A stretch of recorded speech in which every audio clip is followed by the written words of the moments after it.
nama saya Muhammad Muhammad dengan NIM 22073062. Di sini saya akan menganalisis kerusakan yang terjadi pada sistem elektronik power steering. Yang kedua, melakukan penyebutan nama-nama komponen pada electric power steering atau EPS. Yang ketiga, cara kerja dari power steering elektronik dan beserta uji cobanya. Baiklah, selanjutnya saya akan menganalisis kerusakan yang terjadi pada sistem elektronik power steering secara umum. Yang pertama itu ada gangguan pada motor EPS. Cara mengatasinya itu pertama periksa sistem listrikan, kedua periksa rangkaian klep, ketiga periksa fuse, selanjutnya periksa sensor, selanjutnya periksa motor, selanjutnya periksa sambungan kabel. Setelah itu lakukan kalibrasi.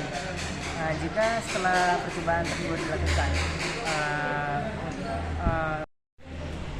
dan jika gangguan pada motor EPS telah terlalu parah, lakukanlah pemeriksaan ke dealer resmi.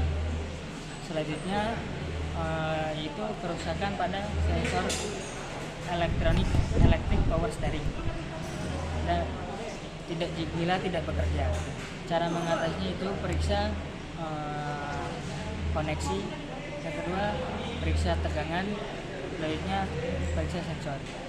Bila kerusakan pada sensor sudah parah, maka disarankan untuk mengganti sensor EPS atau lakukan perbaikan di bengkel resmi. Yaitu modul EPS rusak.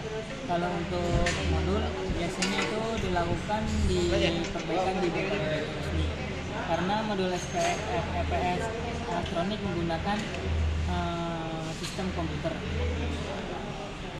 Baiklah, selanjutnya saya akan menyebutkan nama-nama komponen berlanjutnya pada simulator electric power steering. Baiklah, selanjutnya mari kita ke benda tersebut.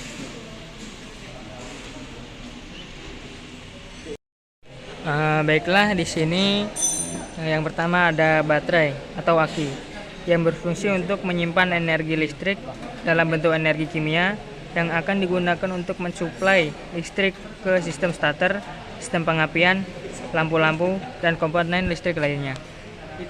Selanjutnya yaitu ada kunci kontak yang berfungsi untuk memutus dan menghubungkan arus listrik pada rangkaian atau mematikan dan menghidupkan sistem pada rangkaian tersebut. Selanjutnya yaitu ada sikring yang berfungsi untuk membatasi arus yang berlebihan.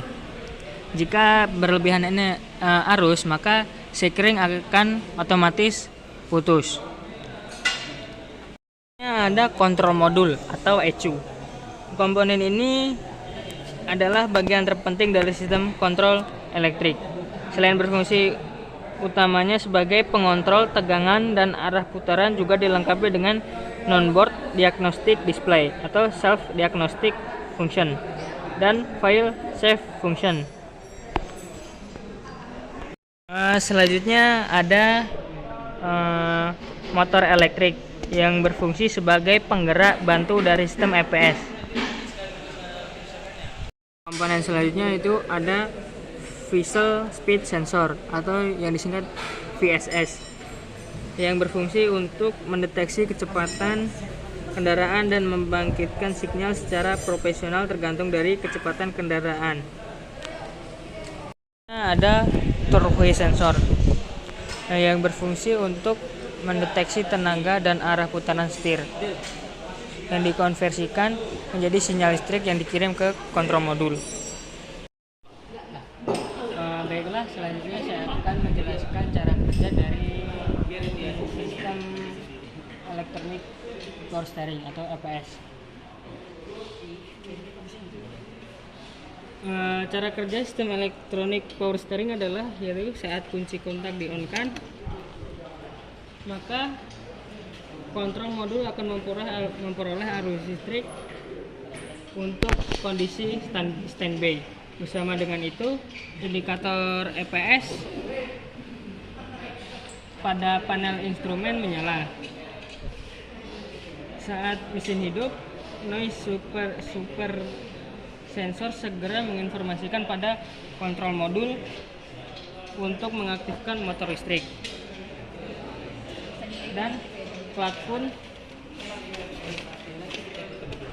langsung menghubungkan motor dengan batang setir. Salah satu sensor terletak pada steering rack yang bertugas memberi informasi pada kontrol modul ketika setir mulai diputar. Disebut dengan sensor TRQ. Ia akan mengirimkan informasi sejauh apa setir diputar dan berapa cepat putarannya. Dengan dua informasi tersebut, kontrol modul segera mengirimkan arus listrik sesuai yang dibutuhkan ke motor listrik untuk memutar gigi kemudi. Dengan begitu, proses menjadi ringan. Berhenti. Speed sensor yang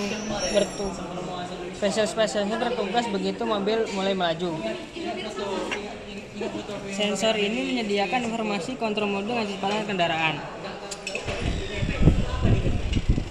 Dengan di sini dapat dirasakan bahwa putaran setir menjadi lebih terasa ringan.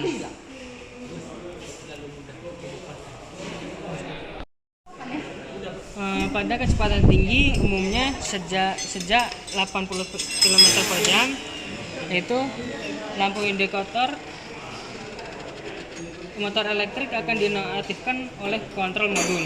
Dengan begitu, setir menjadi terasa berat sehingga meningkatkan safety. Jadi, sistem EPS ini mengatur besarnya arus listrik yang dialirkan ke motor listrik hanya sesuai kebutuhan saja. Sekian penjelasan dari saya tentang simulator dan cara kerja pada electric power steering. Mohon maaf jika ada kesalahan karena kita masih sama-sama belajar.